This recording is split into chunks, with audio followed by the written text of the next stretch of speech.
Hey everybody, Deathblade here. I'm coming at you with a little bit of a different video than usual. If you saw the title, you know what it's about. I just binge read the entire Harry Potter series for the first time. I never watched any of the movies, never read any of the books, had no idea other than the general cultural zeitgeist. You know, I knew some of the names and kind of seen the pictures and stuff, but I had no idea what the series was about, and I read it for the first time, so I'm going to give you my thoughts here. I have a neighbor playing music. I think Madam Deathblade just turned off the washing machine, so I shouldn't hear that. But it is kind of not my normal time to record videos. It's pretty overcast, so I have some light on here and stuff. A little bit different than my usual videos. But I just finished the series and I wanted to get to this video while everything was still fresh in mind. So here we go. This isn't really going to be a review video because obviously, you know, the series has been out for many, many years, so I don't think it's necessary for me to review it. But I want to give a little bit of perspective from me. For any of you who are coming to my channel for the first time, I am a professional translator of Chinese fantasy novels. I've translated, well, let's put it this way. The Harry Potter series total has about 1 million words in it. I have translated about 11 million Chinese characters worth of fiction into English, and that translates into probably something around like between 7 to 8 million words of Chinese fantasy fiction. So I've essentially translated the Harry Potter series at least 7 or 8 times over in terms of content. And most of that comes in the form of 3 main series that I've been working on. 2 are complete, 1 I'm still in the middle of translating, as well as a few other smaller novels here and there. But that's kind of my perspective. And for many years now, I've been completely focused on Chinese fantasy fiction, and so this is kind of a big departure for me to go back to Western fantasy. Many years ago, I was really into science fiction and fantasy. I read a lot. I'll get into that in a minute. This is just going to be kind of my perspective coming from that line of work. So first of all, I want to explain why I never read it to begin with. Basically, I think one of the main reasons is that by the time the series came out, I was basically in high school. It was toward the end of high school. And at that point, I had already read a lot of fiction and a lot of fantasy fiction. I had read old school stuff, you know, like whether that's Mercedes Lackey or maybe Piers Anthony, the Xanth series. I'd read a lot of the more modern stuff. You know, I had read whether that's Forgotten Realms, Robert Jordan, Wheel of Time. I'd read a lot of stuff, and that included stuff that was essentially adult fiction. And so by the time Harry Potter came along, you know, I was kind of viewed myself as an adult, so to speak, and that was young adult. As you know, the covers looked like they were aimed for younger readers. The books themselves were not in the main science fiction fantasy section of the bookstore, which I used to visit all the time. And so I basically just kind of felt that it was for young people and I wasn't interested in it because I didn't read the books, wasn't interested in the movies, and just as the years went by, I never really read it. For me personally, it was the same with other sort of pop culture things that came in the very late 90s and early 2000s. That was the stuff that was made for younger people during that time I kind of missed out on. For example, Pokemon. A lot of other translators on Wuxia World are younger than me, and so they're really into Pokemon, and they have been for years. For me, Pokemon was more like my younger brother's age, so I'm a few years older than my younger brother. When I was in high school, he was basically like in middle school. So he was really into Pokemon, but I was like too grown up for that. And so that kind of carried over to Harry Potter to some extent. And so years went by in which I just never cared about it. I, you know, heard people saying, oh, you should read it, you should watch the movies, it's really cool. And of course, it's part of pop culture. So why did I choose to binge read it? Well, I didn't choose to binge read it to make this video. It wasn't until I was actually starting to go through the books that I realized, hey, this might be kind of an interesting topic for people who follow my work. Basically, my son is 4 years old. We try to limit his electronics and TV time. Every day at a certain time, we do have a time to watch TV, and I try to stay with him during that time. Sometimes I watch what he's watching if I can tolerate it. Some of the Transformers shows that he likes and whatnot, I can kind of enjoy as well. Some of the stuff he watches, you know, like Give a Mouse a Cookie or whatever, I just can't stand. But I do try to stay there to supervise and to be with him. But, you know, some time ago as I was sitting there, it was some show that I really didn't want to watch, and I was thinking, you know, I kind of want to just read something. I haven't read a fantasy series in a long time. You know, at the end of the day, people sometimes ask me, hey, like, what Chinese fantasy novels do you like? What xianxia xuanhua novels do you like? Basically, the answer is I don't read them. Because now, for many years, every day, all day, I am focused on translating, reading Chinese, reading my novels, editing them. And it's just like, by the time I get to the end of the day, my mind is just so full of that Chinese fantasy novel stuff that I don't want to have anything to do with it.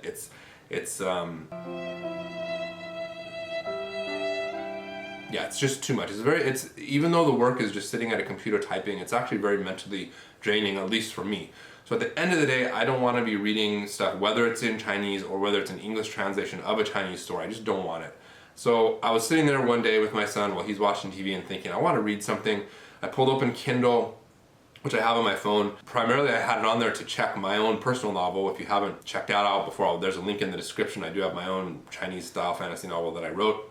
In any case, I pulled open Kindle Unlimited thinking maybe I can find something free to read, and there Harry Potter and the Sorcerer's Stone was right there on the top, and I was like, wow, I never read this. I'd always kind of wanted to read it to, catch up with the modern times of fantasy, and so there I sat down and started to read it, and then one thing led to another, and I kept reading, and I eventually just read through the entire thing.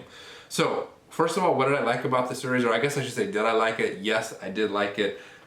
It was fun. It was really cool. I liked one thing I liked especially about it is a series with an overarching story that goes from the beginning to the end.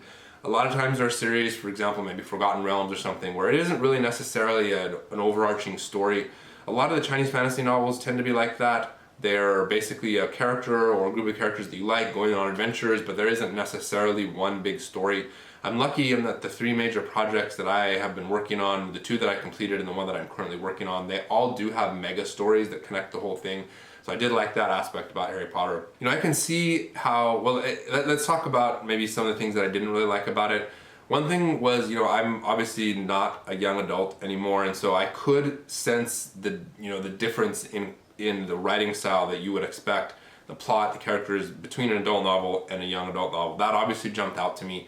I did like how the characters actually did seem like young people. Like as an adult with kids, I saw the things that they were saying and doing. I was like, oh my gosh, you sound so much just like a teenager, which is what they are. So I guess that makes sense. That said, I can see how I would have been way more into these novels when I was younger if I had read them. Even when I was in the high school age when I thought it wasn't cool, if I had read them back then, I would have just been so much in love with them. So I would have just loved it so much.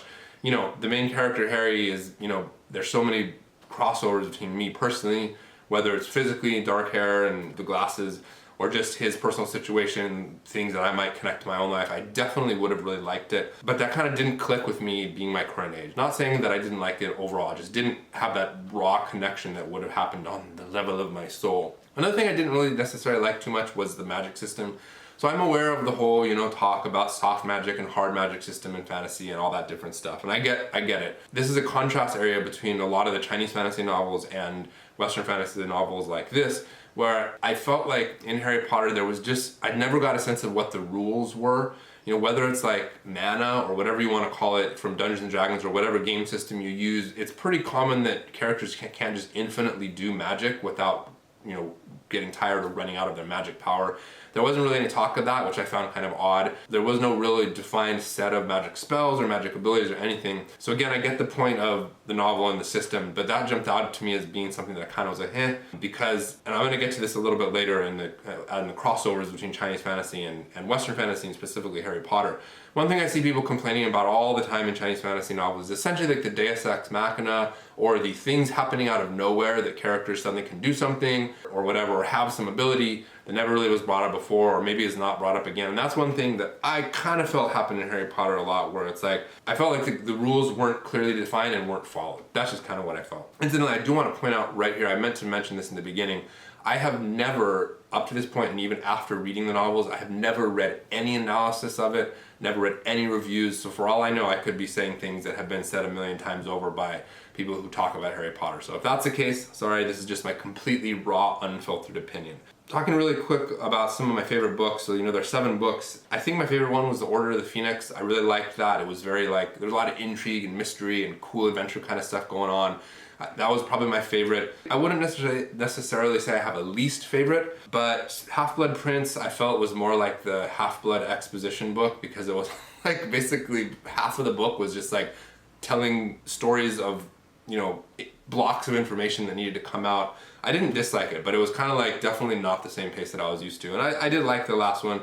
Talking about the ending, I was happy with the ending. In fact, I was actually very happy with the ending. Now, again, I'm not talking about necessarily in terms of the maturity of the storyline. It was kind of a little cheesy how everything turned out. I don't want to say it was predictable, because I really don't like when people say stories are predictable. I think usually when people say stories are predictable, what they really mean is that what happens is something that you wouldn't be surprised by. If the story is really predictable, well then put your money where your mouth is and make some predictions, write them down, and then see if you actually predicted things right, which I did not do with this story. Anyway, I like the ending. As opposed to many other long-form fiction, I see this complaint in Chinese fantasy novels a lot. A lot of people get really into a series, but they're not very pleased with the end, whether it's the ones I've translated or others. I see that complaint a lot. The same thing happens in Western fantasy. For instance, myself, I was a really, really huge fan of Robert Jordan's Wheel of Time. If you're not familiar with it, you know, it's a really epic long story. The author actually died before completing it, and so another author picked up his notes with approval of him, the author, before he died, as far as I understand it, and the estate and whatnot. I think that's how it happened. And I actually liked the writing style of the author who picked up the rest of the series. I actually liked the way he handled the characters and the action stuff better than Robert Jordan himself. I'm generalizing. The point is that the new author ended the series the way the original author intended, and when it got to that final end of the Wheel of Time, I kind of was like, eh. Like, I didn't hate it, but I was kind of like, that's like from the very book one of the Wheel of Time series, of Eye of the World, I believe it's called. You kind of get the sense that there's definitely some point the author is kind of heading toward, and that picked up as you went through the series. And then when you finally get to the end and you're like, that's what it's all about, I just wasn't super like enthused about it. With Harry Potter, I was pretty much pleased with how it ended. I kind of ended it happy, you know, a tear in my eye, and I was like really pleased with it. A couple things I want to point out. I mentioned the predictability. I do want to point out that although I can't say that I predicted everything that was going to happen, I didn't. I was definitely surprised by a lot of different things. There were a lot of things where I was like, you know, I bet you this is what's going to happen. Some of it relates to Snape, so I'm pretty sure anybody who reads this as an adult, maybe young adults would be different, but I'm pretty sure the events surrounding Snape and Dumbledore toward the ending of the novel, you know, I think it was pretty transparent. It was like kind of obvious what was going to happen, or at least when I was reading it, I was thinking, okay, so I'm going to get into spoilers here, just in case any of you haven't read Harry Potter or watched the movies. Incidentally, I haven't really watched the movies yet, so I don't know how closely they stick to the novels.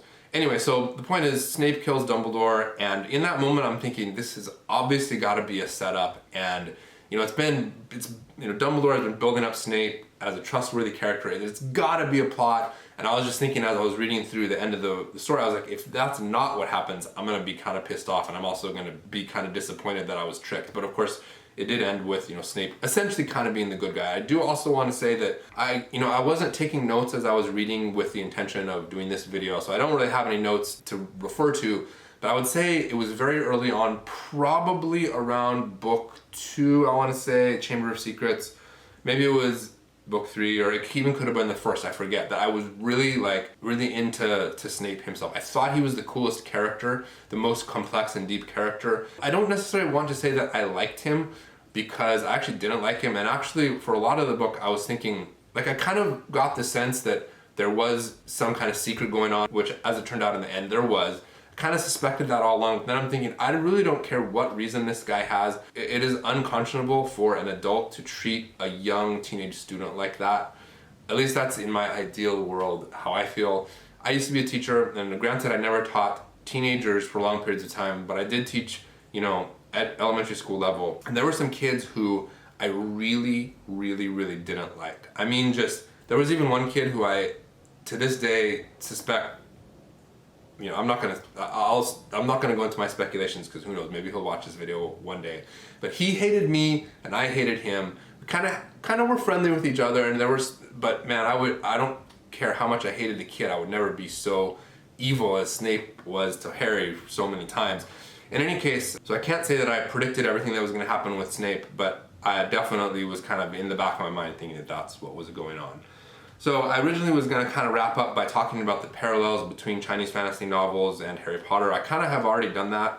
I do find it interesting that there were like tropes and cliches within Harry Potter that are the same kind of tropes and cliches that come up in Chinese fantasy novels. I didn't take notes about this, because it wasn't even until I got toward, I want to say, Half-Blood Prince, that I was thinking, you know, I should do a video about this. So I didn't take notes to be able to kind of go down a list of different things, but they're definitely crossover items. For example, the young master thing, I mean, come on.